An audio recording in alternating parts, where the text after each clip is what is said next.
Hello student, welcome back to another session of computer science paper 2. So we already started with chapter number 1, Introduction to Microprocessor and Organization of 8085. So this is our ninth lecture. So let us revise what we have done in the previous lectures. So student, in the previous lecture we have seen what do you mean by microprocessor, evolution of microprocessor, functional pin diagram of microprocessor Intel 8085. Then we have seen the block diagram of microcomputer and each block in detail. Then the simple organization of ALU, that is arithmetic logic unit. In the last lecture we have seen the programming model of 8085 and the flag of 8085. We have already seen the flags with example when they are set and when they are reset. So let us proceed. Students, today we are going to see the block diagram of 8085 microprocessor. But it is very difficult to draw or to remember the whole block diagram of 8085. So let us go part by part and I will make it easy so that you can easily remember how to draw the block diagram of 8085 microprocessor. So let us see the part of 8085 microprocessor. We already studied them. So let us see interrupt control group we have. Then we have serial input output control group, register group, arithmetic and logical group, instruction register and decoder group, timing and control group. So these are different blocks of a microprocessor, 8085 microprocessor. So let us see one by one. So student, this is a block diagram of microprocessor 8085. After seeing this, you might be feel it difficult how to draw this and how to remember all the flow from where this flow goes. Some arrows are bidirectional, some arrows are unidirectional, and how to draw this. Do not worry, while watching this video, take a paper and pencil and just do as I proceed. Clear? So here is a interrupt control group. Here is a serial input output control group. Then here we have arithmetic and logical operation group. Then here register group, timing and control group.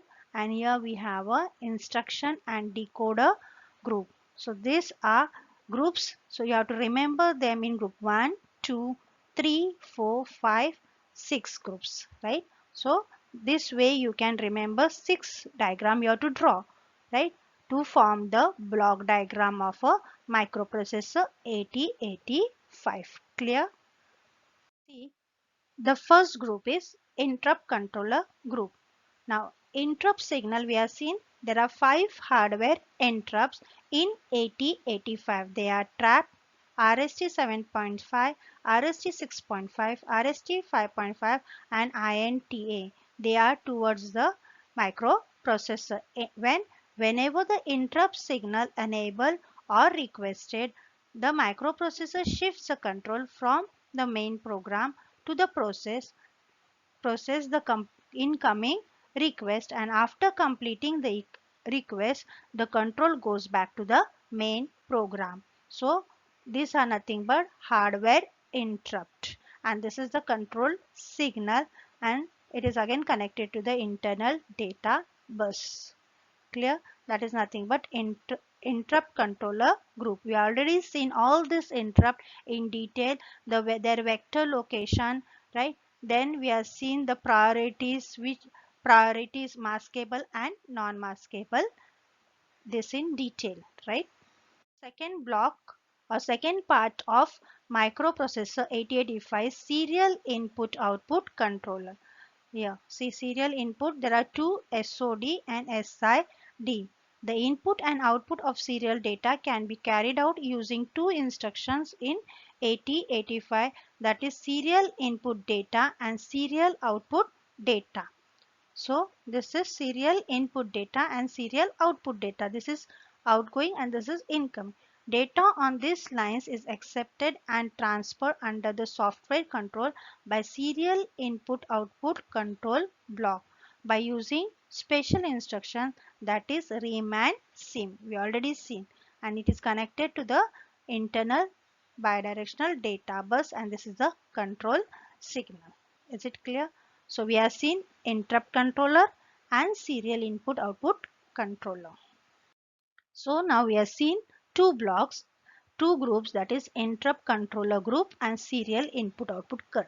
So here we have drawn a 8-bit internal data bus. So we have drawn here the interrupt controller block and here serial input output block. Interrupt controller showing the 5 interrupt and interrupt and acknowledgement, that is active low signal, right? And here we have shown a bidirectional bus to the internal data bus because some signals are incoming and NTA is an outgoing signal from microprocessor to the peripheral devices, and these are the signals which are coming from the input output devices to the microprocessor. Clear?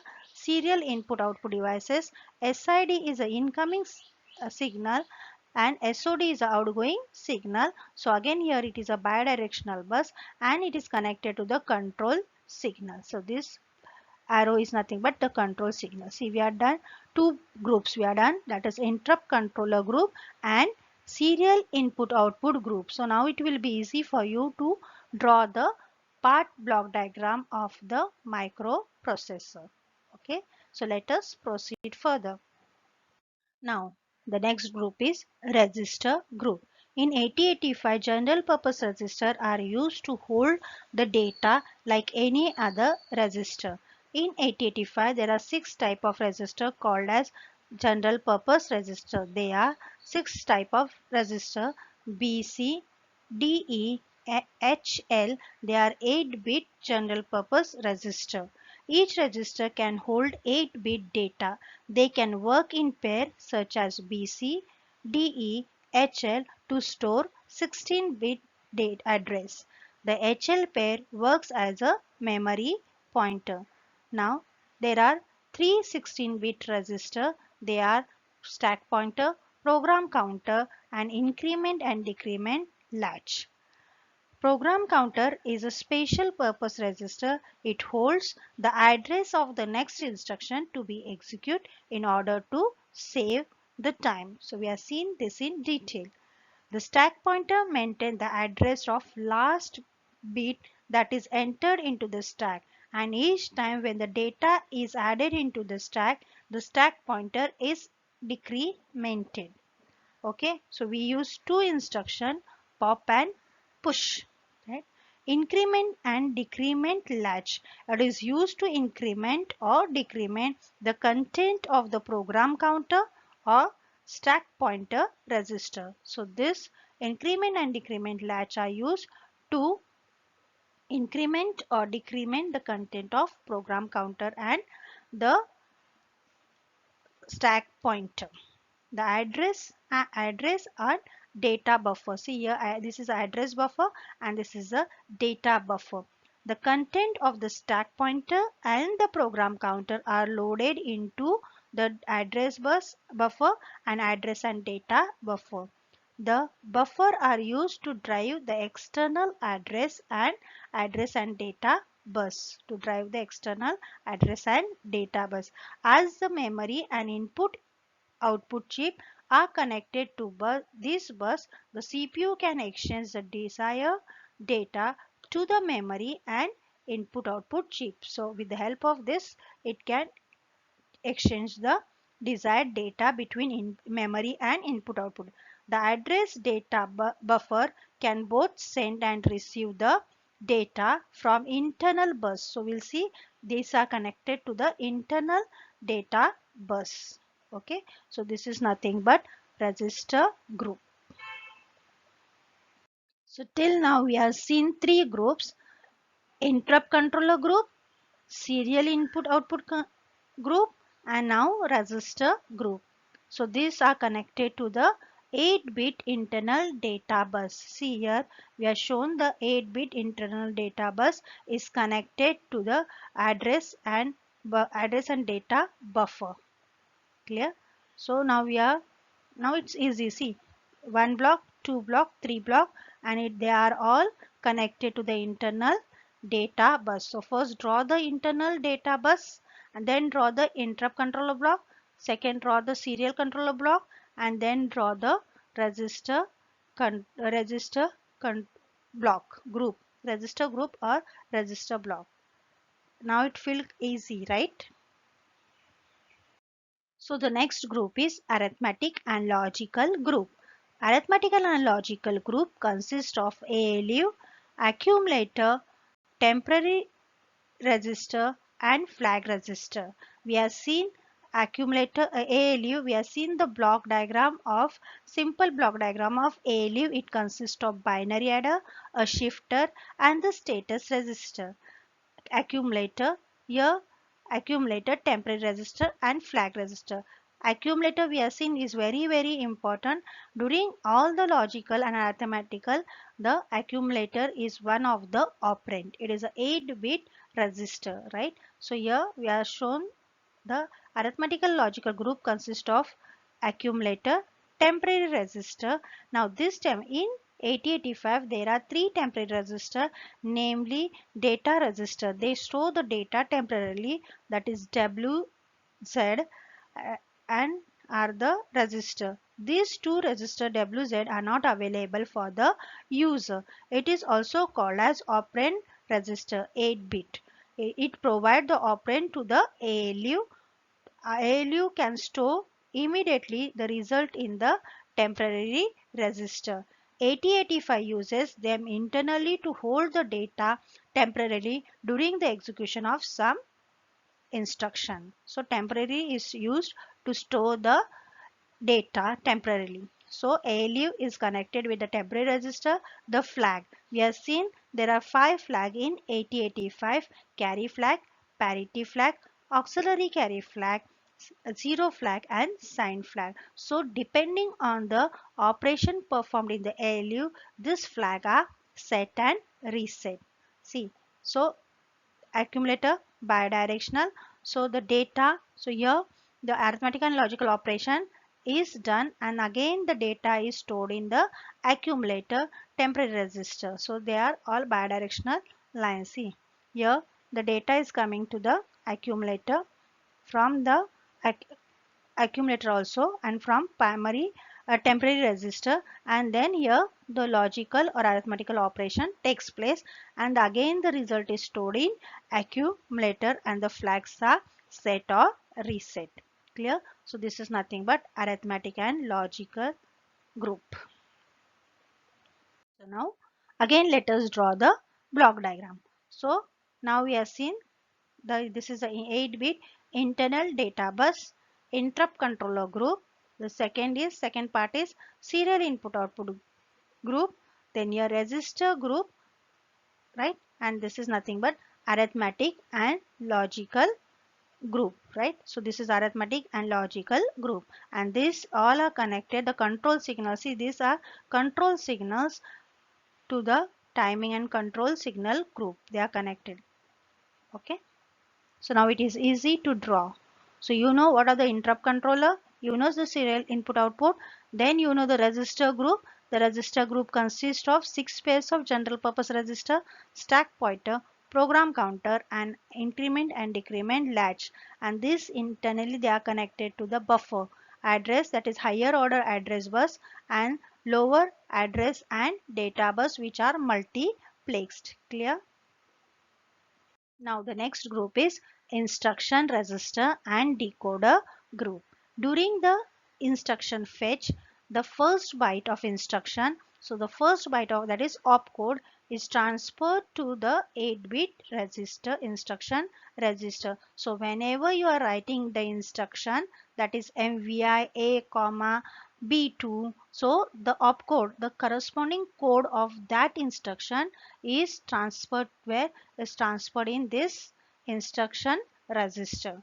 and the content of the instruction are in turn available in the instruction decoder. So this code is available in the instruction decoder where it decode what actually it has to do. So whenever you are writing any instruction, for example MVI A comma B5 means the code of this instruction is fed in the instruction register and it is decoded, and then the microprocessor comes to know what action has to taken. That is, the data has to be stored in the accumulator. So here is a control signal and here is the data. It is connected to the internal data bus. The output of the decoder is created by the timing and control. Timing signal controls the register, ALU and data and address bus buffer. So this is connected to the ALU register, controls the register, ALU and data and address buffer. Is it clear? So this is nothing but instruction register and decoder group. Let us draw the diagram. So we know this is the 8-bit internal bus. At the upper top of the 8-bit internal bus, here is an interrupt controller and serial input output control group. Then register group and ALU arithmetic and logical group, which consists of accumulator, temporary register, flag and ALU arithmetic logic unit. Then we have seen there are two blocks, that is instruction register and instruction decoder group. So here the opcode is been sent over here and it is decoded over here, and accordingly the action is taken. Clear? Timing and control group. This is the last group of the microprocessor 8085. It has a control signal, that is ready, read bar, write bar and ALE, that is address latch enable. Read bar they are and write bar are active low signals. The status signal S0, S1, IO and memory bar. The status signals in enable the to write and read in input output devices or into memory, right? DMA signal consists of hold and hold acknowledgement. DMA is nothing but direct memory access. Reset signal, we have two reset signal, reset in bar and reset out. So reset in is active low signal. X1 and X2, we connect here the crystal which provide the clock to the system, and clock out. This clock out is required for the synchronization of the whole circuitry. So this is the timing and control group of the 8085. Clear? Now student, it will be easy to draw the block diagram of 8085. So first block, you have to draw the 8-bit internal data bus. First draw this rectangle. Okay. After that, what was the first block? That is interrupt controller. Place the interrupt controller over here. Then second block was serial input output controller. Place it over here. The third block was the register group along with the address buffer and address data buffer.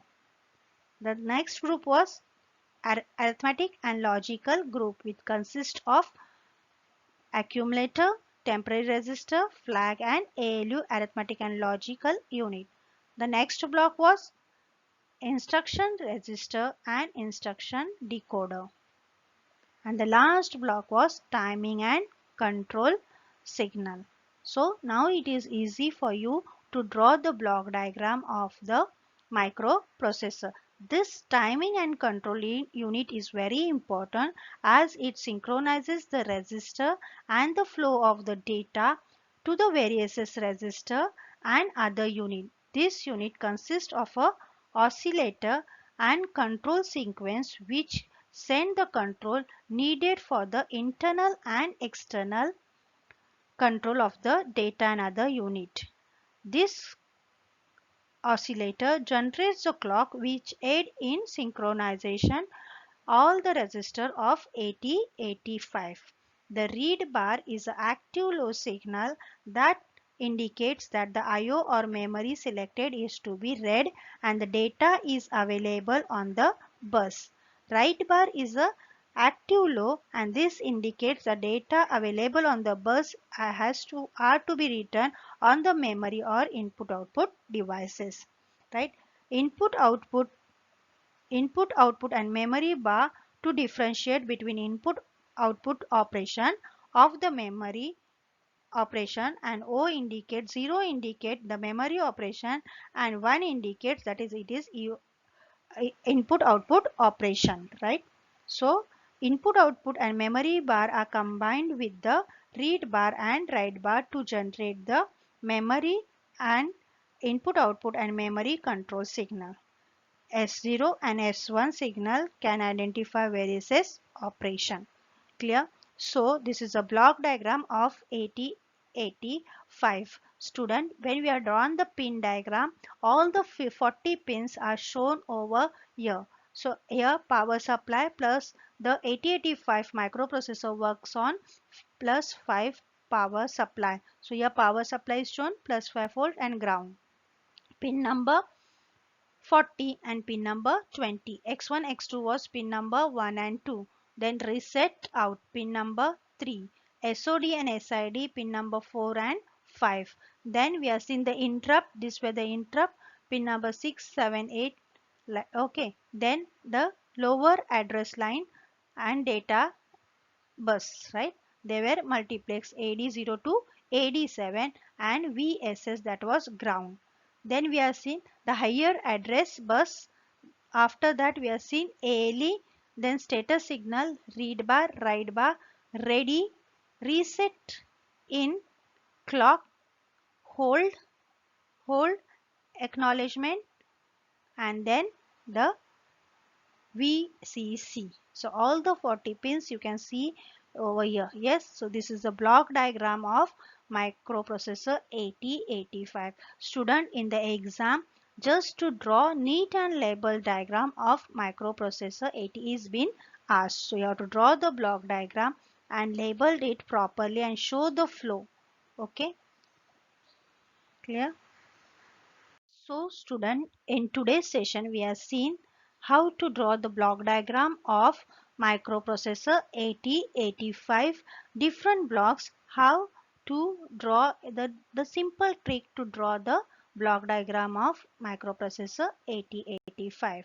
So here student, we came to the end of my introduction to microprocessor and organization of 8085 session 9. Thank you, and please redraw the block diagram. If you practice once or twice, it will be easy for you and you can easily draw in 10 to 15 minutes.